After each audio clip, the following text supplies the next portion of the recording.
Il y a une vraie question quant à l'arbitrage et l'allocation des ressources. C'est-à-dire que quand on dit que toutes les énergies sont nécessaires pour décarboner, je suis désolé, nos ressources sont limitées. Il y a une question d'arbitrage qui se pose. Admettons qu'on ait une enveloppe transition énergétique de 10 milliards d'euros.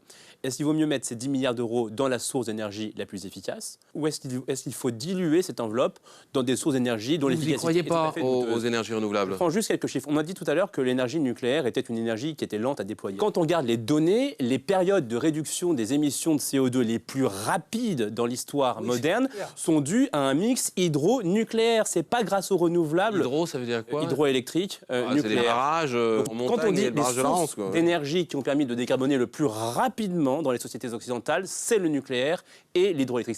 Ce ne sont pas les énergies intermittentes qui posent des problèmes d'efficacité. Je prends juste un dernier chiffre. En 20 ans, à l'échelle mondiale, on a dépensé 5 000 milliards de dollars, 30 plans Marshall, dans l'énergie intermittente, donc le solaire et l'éolien, pour environ 12% de la production électrique.